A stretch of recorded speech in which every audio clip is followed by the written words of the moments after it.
Going to be worth your time. I believe it's going to be life-changing. Now, you know, in the last 18 months, the economy has tanked.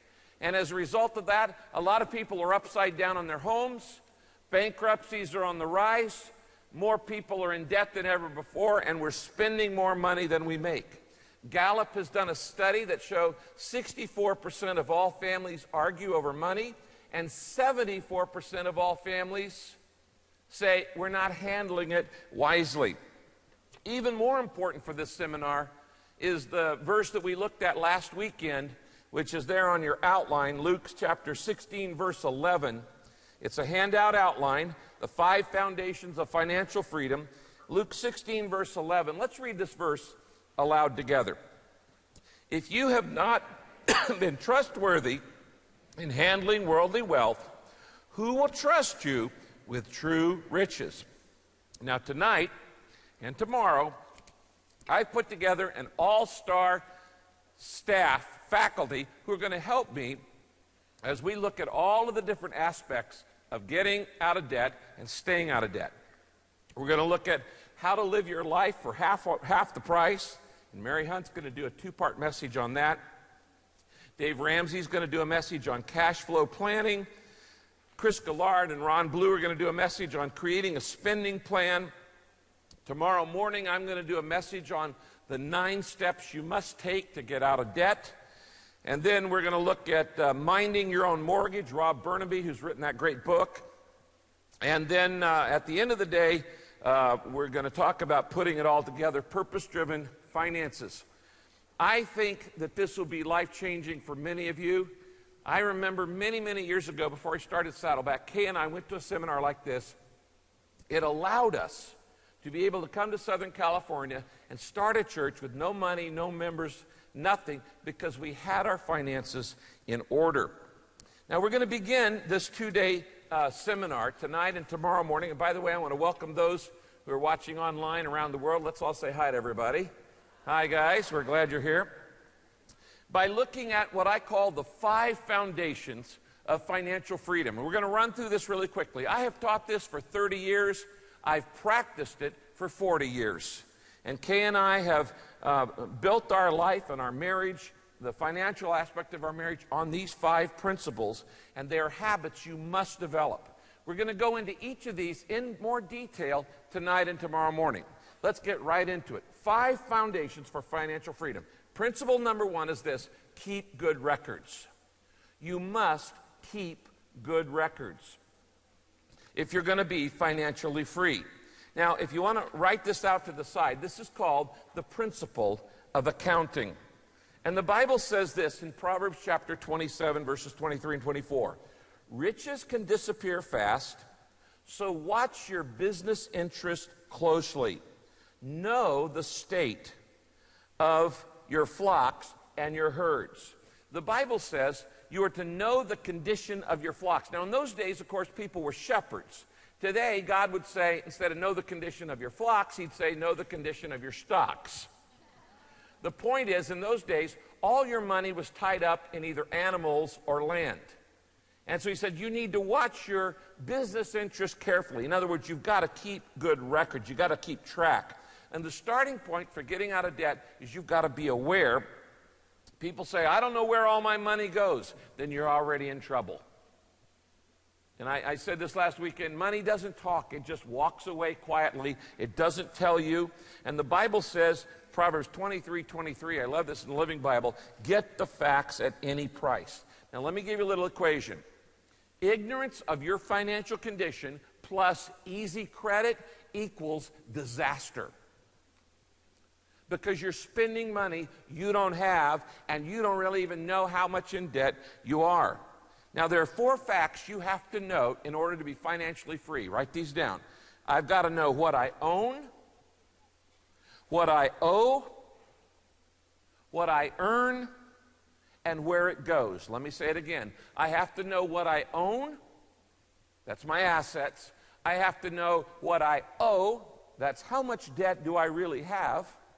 I have to know what I earn, and I have to know where I go. Now, many of marriage problems happen because one spouse keeps the other spouse in the dark without, withholding information. You need to write it all down. You need to keep a log. Maybe you need to get some software like Quicken or QuickBooks or something. People say, well, I don't have time to keep a record. Do you have time to worry about your finances? If you spend all the time keeping good records that you spend worrying, you wouldn't have to worry. So the starting point is you must keep good records, the principle of accounting. Principle number 2 we're going to talk about this weekend is plan your spending. Plan your spending. This is the second foundation of financial freedom. This is the principle of budgeting. The principle of you have to set some financial goals, and then you have to stick with them. And you just don't go through each year just drifting around, spending and guessing and wondering, where it all went. You have to keep good records, and you have to plan your spending. Now, the Bible says in Proverbs 21, verse 5, plan carefully, and you will have plenty. If you act too quickly, you will never have enough. Now, he's saying here that financial freedom is not determined, listen to this very closely, financial freedom is not determined by how much you make. Financial freedom is determined by how much you spend. You can be financially free on a whole lot less than you think you can. Kay and I were financially free living on $800 a month when I was going after my master's degree at seminary. It's not based on how much you make, it's based on how much you spend. And so freedom comes not from making more. Freedom comes from spending less, and you have to plan your spending. Now, the average American spends about 6 hours a week in shopping-related activities. Some of you far more than that. You're way above average. In fact, studies show, this is interesting, that the more educated you are, the more you shop. So some of you are extremely educated. I know about that. You say, where were you educated? I was educated at U of N, the University of Nordstrom, and I'm working on my advanced degree there. Now, notice on that verse, I want you to circle, it says, if you act too quickly, you'll never have enough. Circle act too quickly. What's that talking about? One of the key causes of debt is acting too quickly. And what is that? Well, sociologists call it this, impulse buying. That's what acting too quickly is. I see it and I want it. And you act too quickly. You didn't plan to buy it. How many times have you gone into a store and you see something, you weren't planning to buy it, but you acted too quickly, and impulse buying caused you to, base on emotions, do unplanned spending without thinking. Now, let's just have a little true confession. How many of you have ever bought something you didn't plan to buy? Okay. How many of you later regretted it? Yeah. And then ended up paying for it for a long, long time. Almost 100% of all the advertisements in the world today are geared to get you to do impulse buying. The whole society is geared toward get you to act too quickly. And they appeal to your emotions, and there is one word that becomes almost irresistible. It is the word sale. That's right. It is the word sale. And it's on sale. Well, you don't need it, but it's on sale. But I can't afford it, but it's on sale. Now, I want us to read with great enthusiasm Proverbs 21:20 in today's English version. Read it with me.